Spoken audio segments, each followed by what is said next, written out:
भक्त जनों, आज आप सुने बैसाख मास की कृष्णा पक्ष की पूर्णिमा व्रत कथा। बैसाख मास का यह पावन तिथि हिंदू धर्म में विशेष महत्व रखता है।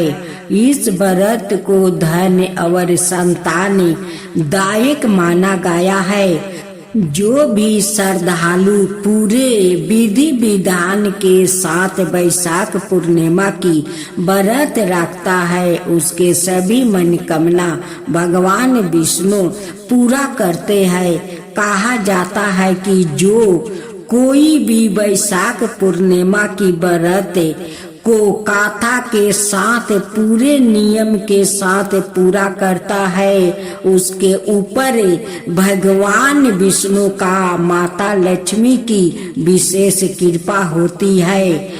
आज के इस लेख में हम आपको बैसाख पूर्णिमा के कथा के बारे में विस्तार से बताएंगे। एक बार द्वार पर योग के समय माता यशोदा भगवान श्री कृष्णा से पूछती है कि आप संसार के पालन करता हो, मुझे ऐसा कोई उपाय बताओ जिससे मृत्युक लोक में किसी भी स्त्री को विधवा होने का भय ना हो और ना ही उसे निश्चित संतान होने का दुख रहे।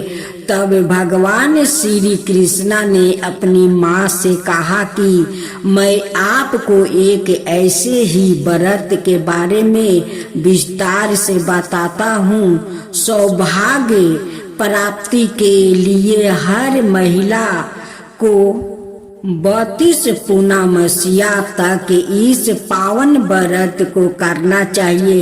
इससे संतान और सौभाग्य की रक्षा होती है। कार्तिका नाम का नगर में राजा चंद्रहासाय राज करता था।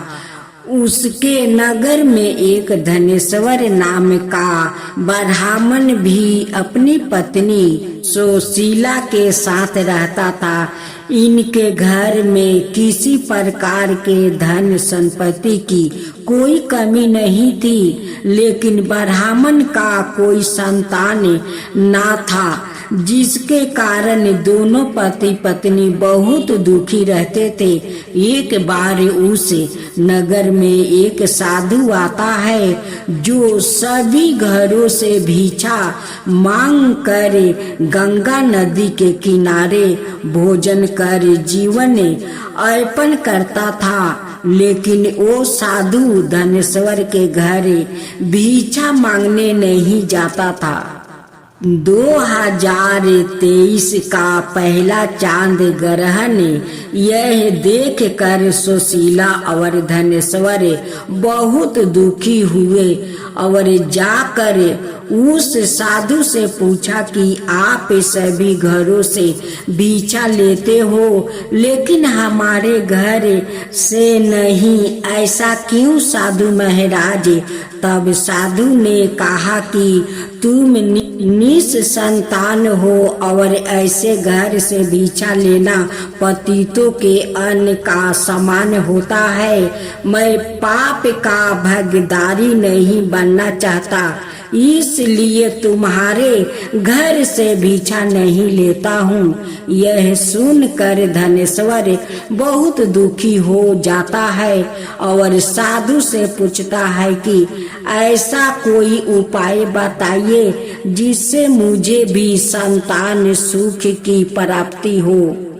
तब साधु ने उस दंपति को 16 दिन तक माँ चांडी के पूजा का सलाह दिया, जिसके बाद धनेश्वर और उसकी पत्नी ने ऐसा ही किया। गणपति के आराधना से प्रसन्न होकर माँ काली प्रकट हुई और सुशीला को गर्भवती होने का वरदान दिया और कहा कि प्रत्येक पूर्णिमा को दीपक जलाए। ऐसे ही सभी पूर्णिमा को दीपक की संख्याएं बढ़ाती जाना जब तक 32 दीपक ना हो जाए। माता के आशीर्वाद के फल सावा रूप सुशीला गर्भवती हुई। काली माता के कहे अनुसार वो दीपक जलाती रही। माँ काली के कृपा और आशीर्वाद से दंपति के घर एक पुत्र ने जन्म लिया, जिसका नाम धनेश्वर और सुशीला ने देवदास रखा। देवदास जब 12 हुआ तो धनेश्वर ने उसे विद्या ग्रहण करने के लिए काशी भेजा। काशी में देवदास के साथ एक अजीब घटना घटी, जिसके कारण धोखे से देवदास का विवाह हो गया। जब देवदास ने बताया कि वो अल्पायु में मर जाएगा, फिर भी उसका विवाह जबरदस्ती करवा दिया गया। कुछ समय बाद जब काल देवदास के प्राण लेने आया तो काल देवदास का प्राण नहीं ले पाया। तब काल ने यमराज से कहा कि वो देवदास के प्राण लेने में असमर्थ है, जिसके पश्चात यमराज ने इसके पीछे का कारण जानने के लिए भगवान शिव और माता पार्वती के पास गया। तब माँ पार्वती ने माता काली कालरात्रि पूजन विधि के वरदान के वृत्तांत को सुनाया और कहा कि ब्राह्मण चंपित ने पूर्णिमा का व्रत रखा था, इसलिए काल देवदास का कुछ बिगाड़ नहीं पाया। तभी से कहा जाता है कि पूर्णिमा के दिन व्रत करने से काल से मुक्ति मिलती है और भगवान सभी मनोकामना पूरी करते हैं। तो जैनों, आज आप सुने वैशाख मास का पूर्णिमा का एक साथ सत्यनारायण भगवान का 5 कथा। सत्यनारायण भगवान की जय हो, सत्यनारायण भगवान की जय हो। पहला पाठ सत्यनारायण भगवान का कथा सुनते हैं। एक समय की बात है, नैसीरन तीर्थ में नैनी कादी 88,000 ऋषियों ने श्री सूत जी से पूछा, हे प्रभु, इस कलयुग में वेद विद्या रहित मनुष्यों को प्रभु भक्ति किस प्रकार मिल सकती है और उनका उद्धार कैसे होगा? हे मुनि श्रेष्ठ, कोई ऐसा तप बताइए जिससे थोड़ा समय में ही पुण्य मिले और मनोवांछित फल भी मिल जाए। इस प्रकार की कथा सुनने की हम इच्छा रखते हैं। सबर शास्त्रों के गाता सूत जी बोले, हे विष्णुवो पूज्या, आप सभी ने प्राणियों के हित की बात पूछी है, इसलिए मैं एक ऐसा श्रेष्ठ व्रत को आप लोगों को बताऊंगा जिसे नारद जी ने लक्ष्मी नारायण जी से पूछा था और लक्ष्मीपति ने मुनि श्रेष्ठ नारद जी से कहा था। आप सब इसे ध्यान से सुनिए। एक समय की बात है, योगी राज नारद जी दूसरों के हित की इच्छा लिए अनेकों लोकों में घूमते हुए मृत्युक लोक में आ पहुंचा। यहाँ उन्होंने उनके योनियों में जन्मे पराये सभी मनुष्यों को अपने कर्मों द्वारा अनेकों दुखों से पीड़ित देखा। उनका दुख देख नारद जी सोचने लगे कि कैसे यत्न किया जाए जिसके करने से निश्चित रूप से मानव के दुखों का अंत हो जाए। इसी विचार पर मनन करते हुए वो विष्णु लोक में गए। वहाँ वो देवों के ईश्वर भगवान नारायण की स्तुति करने लगे, जिनके हाथों में शंख चक्रा गादा और परदुम थे, गले में वरमाला पहने हुए थे। स्तुति करते हुए नारद जी बोले, हे भगवान, आप अत्यंत शक्ति से संपन्न है, मन और वाणी भी आपको नहीं पा सकती है। आपका आदि मध्यम और अंत नहीं है। निर्गुण स्वरूप दृष्टि के कारण भक्तों के दुखों को दूर करने वाले आपको मेरा नमस्कार है। नारद जी की स्तुति सुनकर विष्णु भगवान बोले, हे मुनि श्रेष्ठ, आपके मन में क्या बात है? आप किस काम के लिए पधारे हैं? उसे निसंकोच होकर कहिए। इस पर नारद मुनि बोले कि मृत्यु लोक में अनेक योनियों में जन्मे मनुष्य अपने कर्मों के द्वारा अनेकों दुख से दुखी हो रहे हैं। हे नाथ, आप मुझ पर दया रखते हैं तो बताइए कि वो मनुष्य थोड़े प्रयास से ही अपने दुखों से कैसे छुटकारा पा सकते हैं। श्री हरि बोले, हे नारद, मनुष्यों की भलाई के लिए तुमने बहुत अच्छी बात पूछी है। जिसके करने से मनुष्य मोह से छूट जाता है, उसे सुनो। सरग लोग वो मृत्युक लोक के दोनों में एक दुर्भा उत्तम व्रत है जो पुण्य देने वाला है। आज प्रेम बस होकर मैं उसे तुमसे कहता हूँ, सत्यनारायण भगवान का यह व्रत अच्छी तरह विधान पूर्वक करके मनुष्य तुरंत ही यहाँ सुख भोग कर मरने पर मोक्ष पाता है। श्री हरि के वचन सुन नारद जी बोले कि उस व्रत का फल क्या है और उसका विधान क्या है? यह व्रत किसने किया था? इस व्रत को किस दिन करना चाहिए?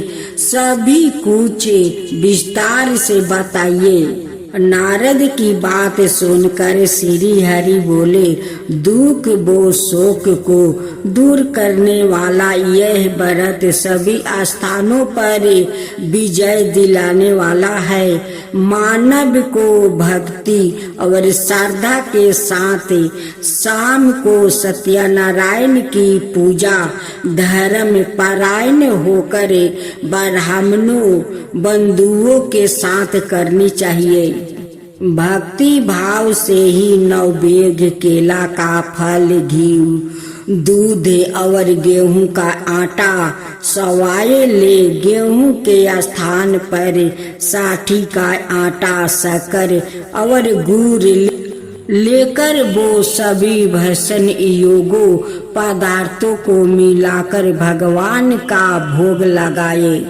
ब्राह्मणों सहित बंधुओं को भी भोजन कराए। उसके बाद सवाए भोजन करे।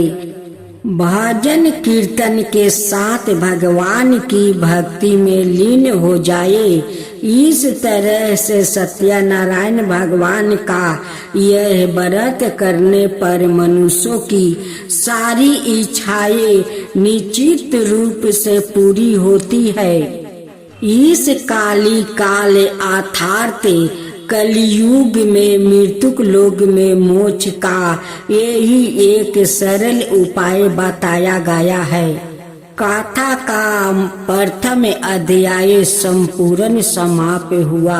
श्री मन नारायण नारायण नारायण, भज मन नारायण नारायण नारायण। श्री सत्यनारायण भगवान की जय। सत्यनारायण भगवान का दूसरा पाठ है। सत्यनारायण भगवान की जय हो। सत्यनारायण भगवान की जय हो। सूत जी बोले, हे ऋषियों, जिसने पहले समय में इस व्रत को किया था उसका इतिहास कहता हूँ, ध्यान से सुनो। सुंदर काशीपुरी नगरी में एक अत्यंत निर्धन ब्राह्मण रहता था। भूख प्यास से परेशान वो धरती पर घूमता रहता था। ब्राह्मण से प्रेम करने वाले भगवान ने एक दिन ब्राह्मण का भेष धारण कर उसके पास जाकर पूछा, हे वीर पे, नित दुखी होकर तुम पृथ्वी पर क्यों घूमते हो? दीन ब्राह्मण बोला, मैं निर्धन ब्राह्मण हूँ, भिक्षा के लिए धरती पर घूमता हूँ। हे भगवान, यदि आप इसका कोई उपाय जानते हो तो बताइए। वृद्ध ब्राह्मण कहता है कि सत्यनारायण भगवान मनोवांछित फल देने वाले हैं, इसलिए तुम उनका पूजन करो। इसे करने से मनुष्य सभी दुखों से मुक्ति हो जाता है। वृद्ध ब्राह्मण बन करे आए सत्यनारायण भगवान उस निर्धन ब्राह्मण को व्रत का सारा विधान बताकर अंतर्ध्यान हो गए। ब्राह्मण मन ही मन सोचने लगा कि जिस व्रत को वृद्ध ब्राह्मण करने को कह गया है मैं उसे जरूर करूँगा।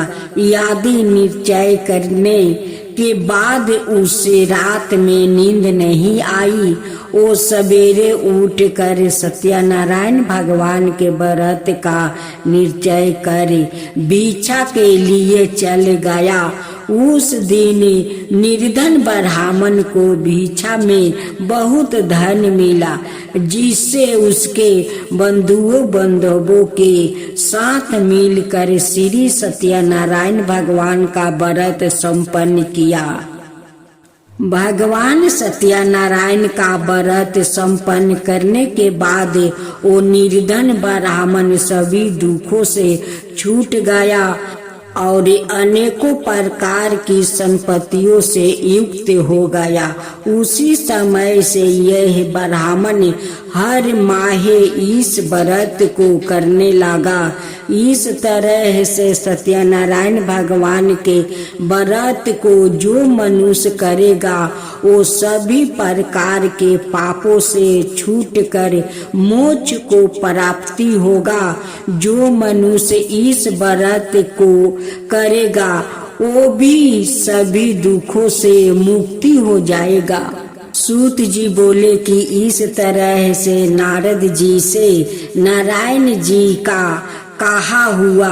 श्री सत्यनारायण व्रत को मैंने तुमसे कहा, हे पीड़पो, मैं अब और क्या कहूँ? ऋषि बोले, हे मुनिवर, संसार में उस बीरपा से सुन कर और किस ने इस व्रत को किया, हम सब इस बात को सुनना चाहते हैं। इसके लिए हमारे मन में श्रद्धा का भाव है।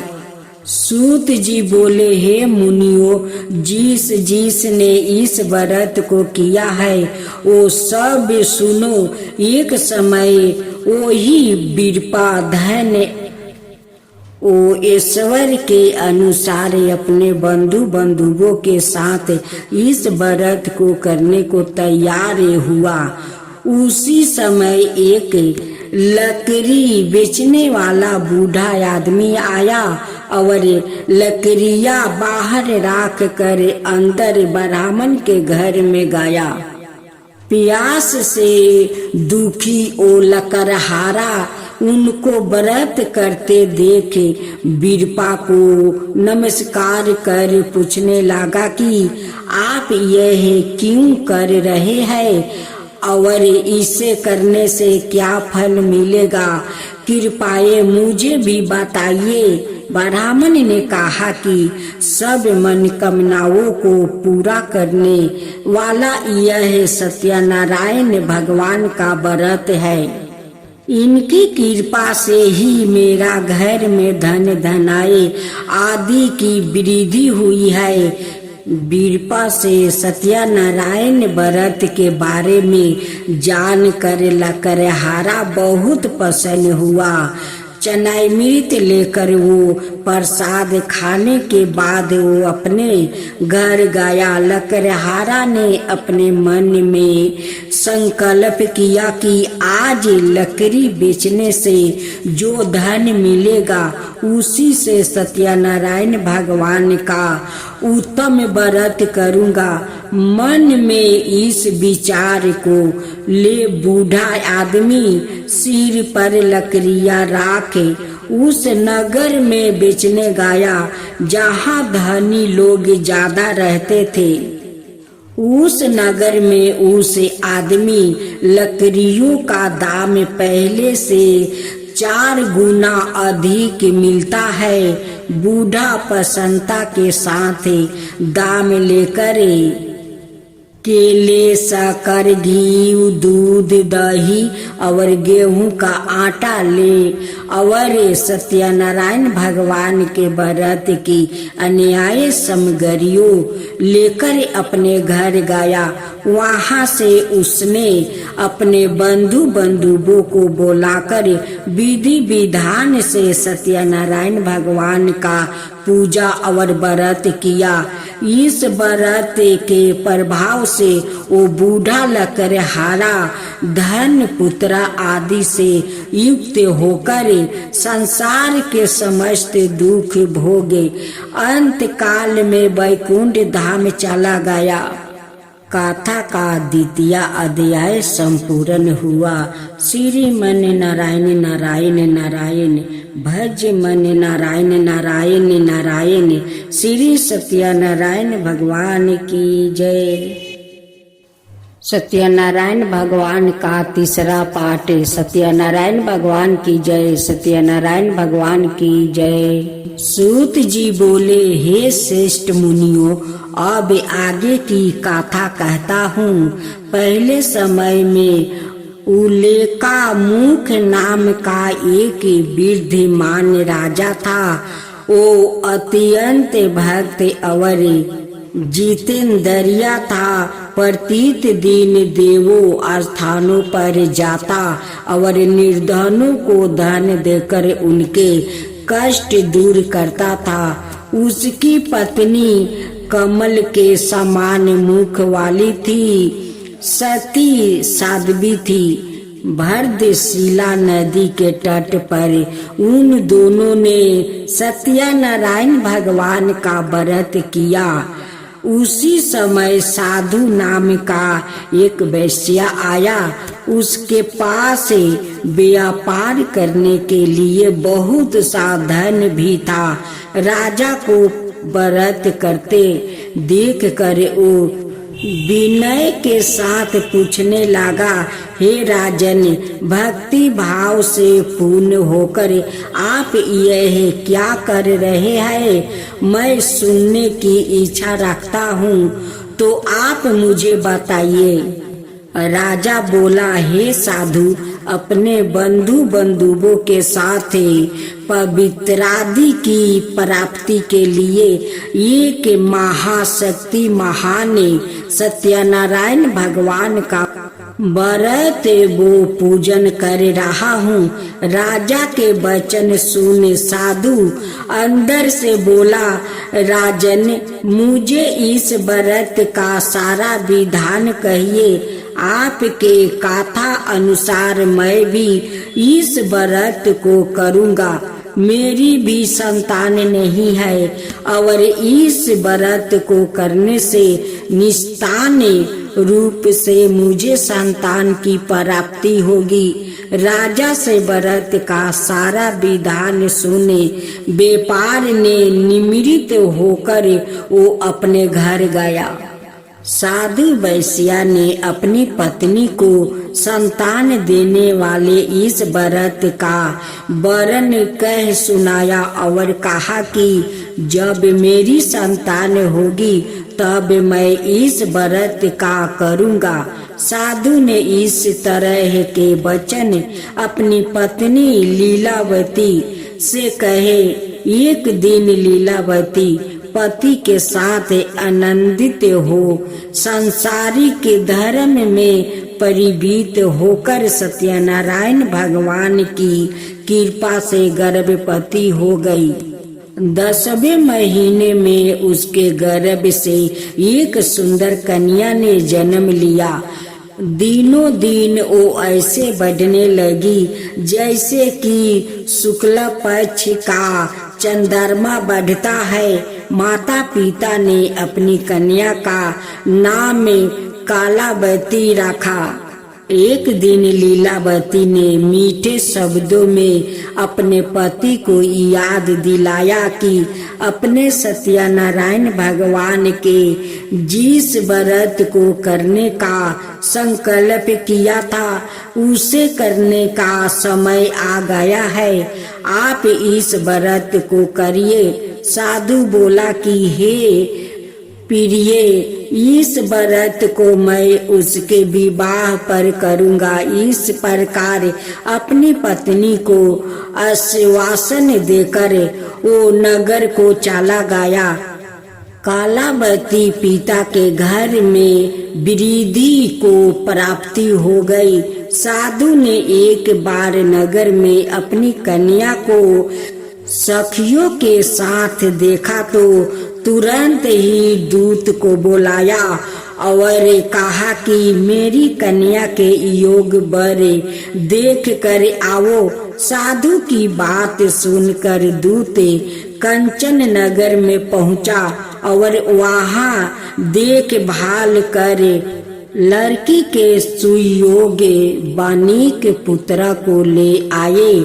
सुयोग्य लड़के को देखे साधु ने बंधु बंधुओं को बुलाकर अपनी पुत्री का विवाह कर दिया। लेकिन दुर्भाग्य की बात यह है कि साधु ने अभी भी सत्यनारायण भगवान का व्रत नहीं किया था। इस पर श्री भगवान क्रोधित हो गए और श्राप दिया कि साधुओं को अत्यधिक दुख मिले।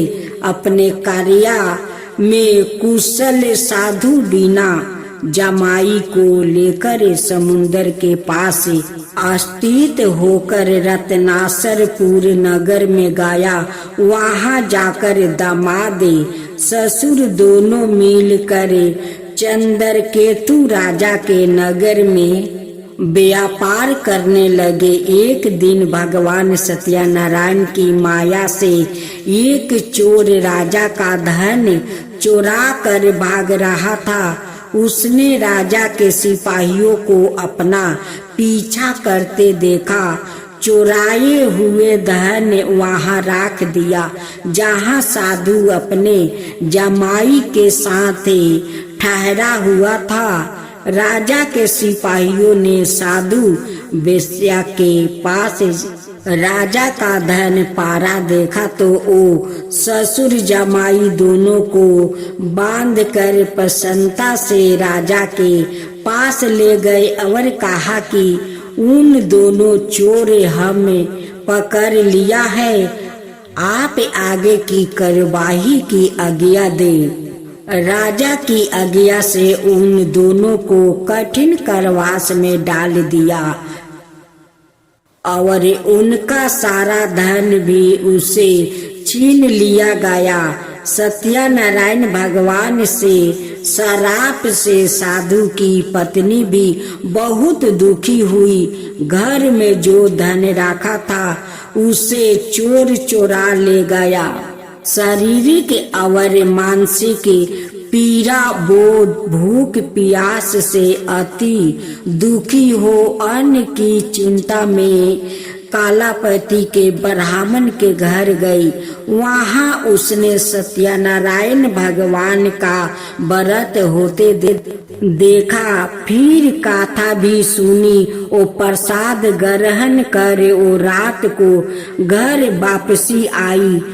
उनकी माता कालावती से पूछा कि हे पुत्री, अब तक तुम कहाँ थी? तेरे मन में क्या है?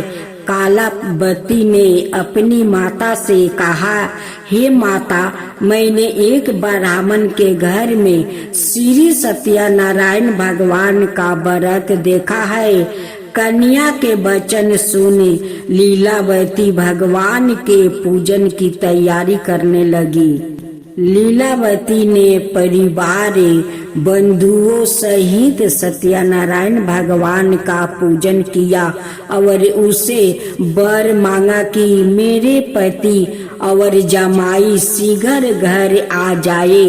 साथ ही यह भी प्रार्थना की कि हम सब का अपराध क्षमा करे। श्री सत्यनारायण भगवान इस व्रत से संतोष हो गए और राजा चंद्रकेतु को सामने में दर्शन दे कहा कि हे राजन, तुम उन दोनों वेश्यों को छोड़ दो और तुमने उनका जो धन लिया है उसे वापसी कर दो। अगर ऐसा नहीं किया तो मैं तुम्हारा धन, राज्य, संतान सभी को नष्ट कर दूंगा। राजा को यह सब कहकर वो अंतर्ध्यान हो गए। प्रात काल सभा में राजा ने अपना सपना सुनाई। फिर बोले कि मणिक पुत्र को कैद से मुक्त कर सभा में लाया जाए। दोनों ने आते ही राजा को प्रणाम किया। राजा मीठी वाणी में बोला, हे महानुभावो, भाग्यवश ऐसा कठिन दुख तुम्हें प्राप्ति हुआ है, लेकिन अब तुम्हें कोई भय नहीं है। ऐसा कह राजा ने उन दोनों को नए वस्तु भूषण भी पहनाया और जितना धन उनका लिए था उसे दोगुना धन वापसी कर दिया। दोनों वेश्या अपने घर को चल दिया। भज मन नारायण नारायण नारायण, श्री सत्यनारायण भगवान की जय। सत्यनारायण भगवान का 5वां पाठ। सूत जी बोले, हे ऋषियों, मैं और भी एक कथा सुनाता हूँ, उसे भी ध्यान पूर्वक सुनो। प्रजा पालन में नील तिलिंग ध्वज नाम का एक राजा था। उसने भी भगवान का प्रसाद त्याग कर बहुत ही दुख सहन किया है। एक बार वन में जाकर वन पशुओं को मार कर वो बर के पेड़ के नीचे आया। वहाँ उसने ग्वाला को भक्ति भाव से अपने बंधुओं सहित सत्यनारायण भगवान का पूजन करते देखा।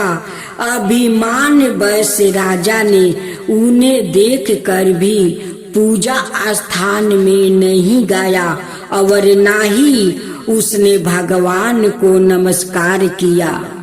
ग्वालों ने राजा को प्रसाद दिया, लेकिन उसने वो प्रसाद नहीं खाया और प्रसाद को वो ही छोड़ वहाँ अपने नगर को चला गया।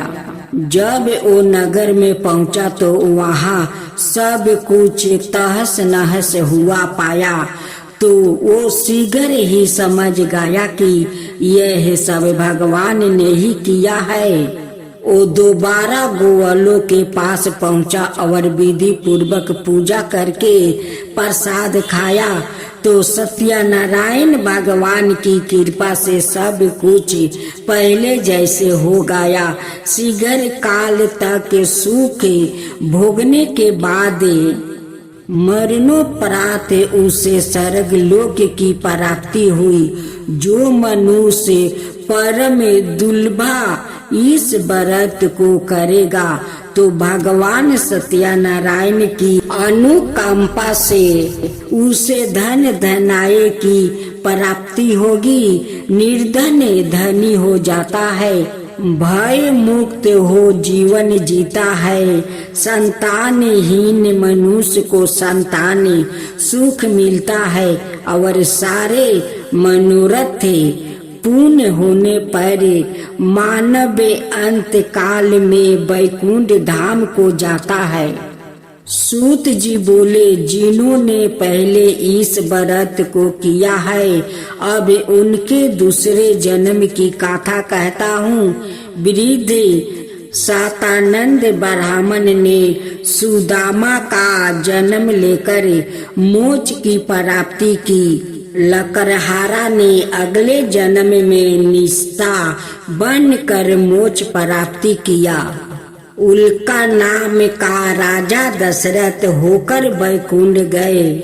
साधु नाम के वेश्या ने मोर ध्वज बनकर अपने पुत्र को आरे से चीर कर मोक्ष पाया। मैं राजा तिलिंग दवाज ने सवाए भू होकर भगवान में भक्ति युक्त हो कर्म कर मोक्ष पाया। जय लक्ष्मी रमना स्वामी, जय लक्ष्मी रमना। सत्य नारायण स्वामी जन पादक हरना। जय लक्ष्मी रमना स्वामी, जय लक्ष्मी रमना। रतन जड़ित सिंहासन अद्भुत छवि राजे। नारद करत निराजन घंटा बाजे। जय लक्ष्मी रमना। प्रकट भयो काली करन जीनो को दर्शन दियो। वृद्धा ब्राह्मण बन कर कंचन महल किया। जय लक्ष्मी रमना। दो बल भील कठारो जिन पर कृपा करी। चंदर जुरी इनका राजा तन की विपत्ति हरी। जय लक्ष्मी रमना। वैश्य मनोरथ पायो सरिदा तज दिन नहीं। सो फल भोगियो प्रभु जी फिर स्तुति की नहीं। जय लक्ष्मी रमना। भाव भक्ति के कारण छिन छिन रूप धरो। श्रद्धा धारण की नहीं तिनको काज सवारो। जय लक्ष्मी रमना। गोवाल बाल संग राजा बन में भक्ति करी। मन बचित फल दिन हो तीन दयालु हरी। जय लक्ष्मी रमना। चढ़त प्रसाद सवाए के दली फल मेवा। धूप दीप तुलसी से राजी सती देवा। जय लक्ष्मी रमना। सत्या नारायण जी की आरती जो कोई नर गावे। रिद्धि सिद्धि सुखी संपत्ति सहज रूपी पावे। जय लक्ष्मी रमना स्वामी, जय लक्ष्मी रमना।